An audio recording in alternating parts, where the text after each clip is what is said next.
একজন মানুষের কতটা তেল খাওয়া জরুরি সারাদিনে, আর কতটা তেল খেলে তার স্বাস্থ্যটা ভালো থাকবে, বা কতটা তেল খেলে একটা হেলদি ডায়েট প্ল্যান হতে পারে। তো সেই কারণে এই প্রশ্নগুলো আমাকে রোজই শুনতে হয়। তো আজকে কিছুটা হলেও আপনাদের আমি গাইড করার চেষ্টা করব। কিন্তু এইটা নির্ধারণ হয় একজন মানুষের, তার গঠন, তার ওয়েট হাইট, তার বয়স কত, তার অ্যাক্টিভিটি লেভেলটা কত, সে সারাদিনে কি করছে না করছে, বা তার সারাদিনে কতটা ক্যালোরি ডিমান্ড। তো সেই অনুযায়ী এইগুলো নির্ধারণ করা হয়। কিন্তু যদি আমাকে কেউ পরামর্শ চায়, তো এভাবে বলে দিই, যদি পুরুষ মানুষ বা মহিলা হন, তাহলে মোটামুটি 25 মিলিলিটার থেকে 30 মিলিলিটারের মধ্যেই একজন মানুষ সারাদিনে তেল ইউজ করতে পারে। তাহলে সারা মাসে একজন মানুষের তেল লাগবে 700 মিলিলিটার থেকে 900 মিলিলিটার।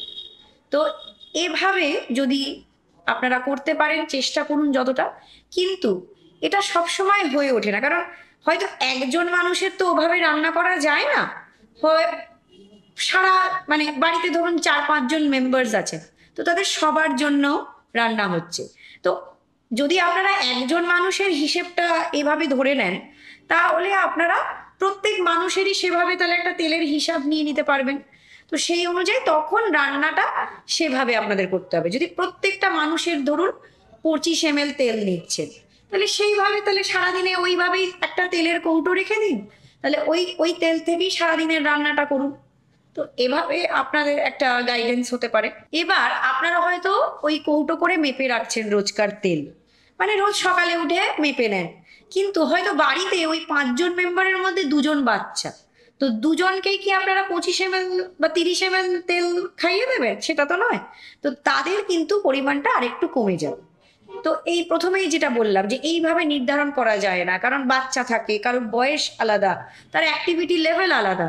তো সেই জন্য এটা একটা কাস্টমাইজ ভাবে দেওয়াটাই উচিত। কিন্তু আমি একটা আপনাদের একটা মেজরলি একটা মানে সবার জন্য একটা আইডিয়া দিয়ে দিচ্ছি, যাতে এইভাবে আপনারা প্লাস মাইনাস করে নিজেদের মতন আপনারা খেতে পারেন। তো এবার অনেকেই জিজ্ঞাসা করেন, আচ্ছা কোন তেলটা আমাদের জন্য ভালো? আমি বলি যে সবার জন্য সব তেলই ভালো, কোনো তেলই বেশি ইউজ করা যায় না। তো আপনি এই তেলটা যেই আমি বলে দিলাম যে এই তেলটা ভালো, তার মানে ওটা প্রচুর দিয়ে দিয়ে খাচ্ছেন, সেটা কিন্তু ভালো নয়।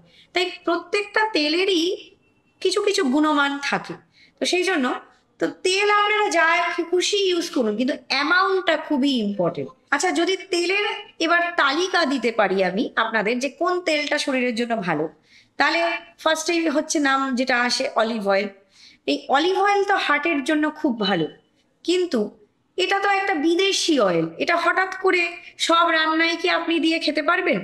বা আমাদের ইন্ডিয়ানদের হঠাৎ করে কি মেন্টালিটি চেঞ্জ হয়ে যেতে পারবে? এটা অবশ্যই স্বাস্থ্যের জন্য দি বেস্ট, কিন্তু তার মানে এই নয় যে অনেকটা খাবেন বা অনেকটা এর দাম। তো সবার কি সম্ভব এই অলিভ অয়েল রেগুলার প্রত্যেকটা রান্নায় ইউজ করা? সেটাও সম্ভব না। তো সেই জন্য যেটা আমাদের রেগুলার আমাদের ইন্ডিয়ান ডায়েটে যেটা মেজর রোল প্লে করে, সেটা হচ্ছে মাস্টার্ড অয়েল, মানে সর্ষের তেল। এই সর্ষের তেলই খান, কিন্তু অল্প পরিমাণে খান। এই সর্ষের তেলও স্বাস্থ্যের কিছু কিছু উপকারিতা আছে, ডেফিনেটলি আছে। এই মাস্টার্ড অয়েল মানে সর্ষের তেলের মধ্যে কিন্তু ওমেগা 3 ফ্যাটি অ্যাসিড থাকে, তো সেটা তো স্বাস্থ্যের জন্য ভালো, কেন খাবেন না? কিন্তু যেটা প্রবলেম হয়, অনেক অনেক পরিমাণে আমরা রান্নায় দিয়ে ফেলি, বা হয়তো রান্না করতে গিয়ে অবশ্যই মনে রাখবেন আপনারা কিন্তু চামচ বা এমন একটা সরঞ্জামে ওই বা কৌটোতে আপনারা রাখুন তেলটা, মানে একদম ও মানে ঢাললেন তাদের মেজার করেই যেন ঢালাটা হয়।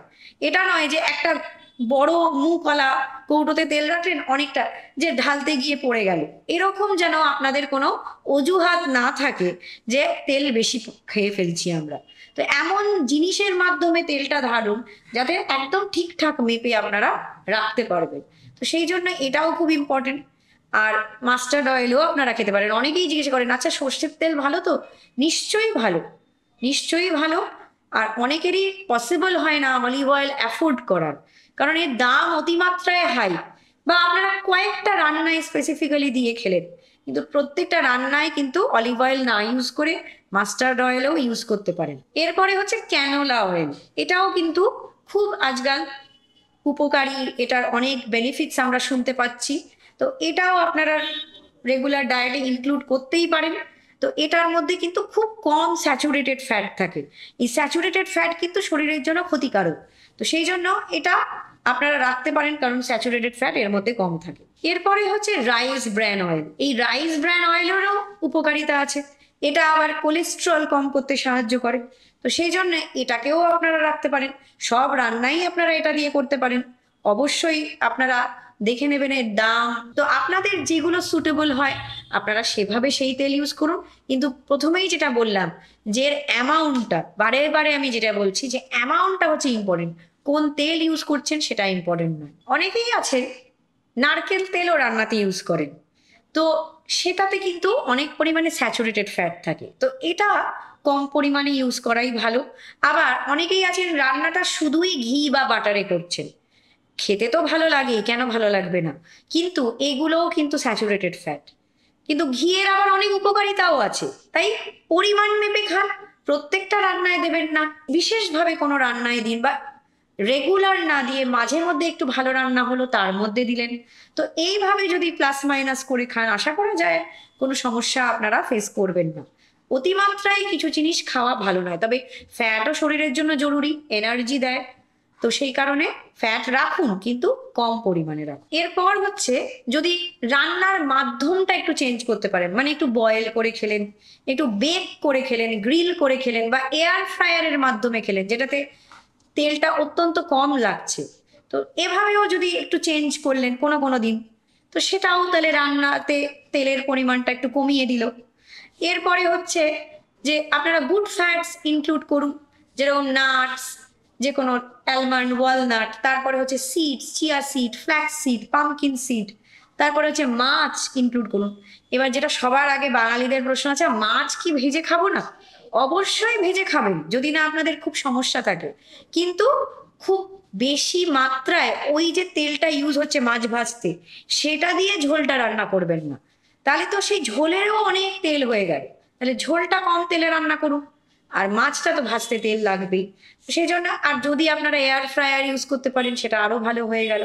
তো এভাবে যদি প্লাস মাইনাস করে করেন, আশা করা যায় কোনো সমস্যা আপনারা ফেস করবেন না।